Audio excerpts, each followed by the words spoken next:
What investors need to know is that, the Hong Kong that we've known, the Hong Kong that's been a major financial center in the world, is kind of eroding before our eyes. I mean, what makes Hong Kong Hong Kong? What's made this place work?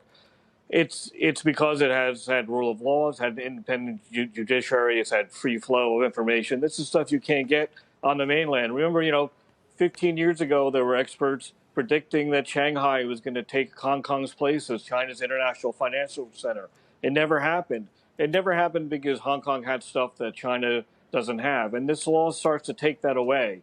And it's going to be, it's businesses are operating here are really going to have to think hard going forward about what it means for them, and Yeah. do they want to operate in this environment going forward? Yeah, and the interesting thing sometimes, I get a couple different responses when this issue comes up with different people. Some say Hong Kong will be fine, this is all a lot of hoopla, and, give it, a few years and nothing's really going to change that much. That's one thing I hear. Another thing is sort of, all right, so we'll go to Singapore. I mean, no one's that concerned about Hong Kong itself, or they think that, it's going to weather this and all, the path that it's taking is being exaggerated. Look, I mean, there's not going to be a stampede for the airport tomorrow with people, packing up their desk and, making a run for it. But, think about what this law means going forward. It means bringing in the kind of arbitrary rule that you have on the mainland. And I think the biggest risk to business here is really the loss of talent. What are Hong Kong people going to do who've grown up in an environment where they've had certain civil liberties? They could educate their children well.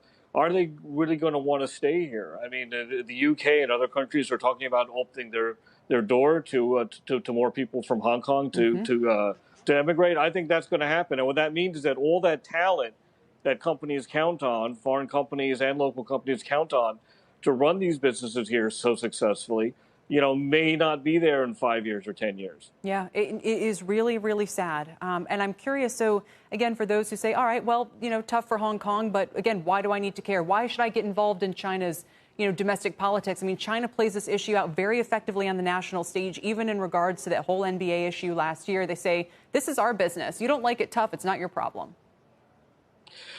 Well, I mean, what I hope is, you can easily say, why do we care about a city of 7 million people halfway around the world? But, I'm hoping that this is kind of a wake-up call to people around the world, especially in the Western democracies, that, if you're divided, if you're not focused on these bigger issues on a global basis, that every time you step back, every time the U.S. steps back, Europe steps back, the Chinese are going to try to fill that space, and they don't share our values. So I'm hoping that Hong Kong may be a turning point where the West that's been very, very divided amongst itself really hasn't gotten together in the way that it needs to stand up to China on these issues. Is going to see what's going on in Hong Kong and say, we have to be ready for the next battle. Maybe we lost this battle, but we have to be ready for the next battle, and there will be other battles.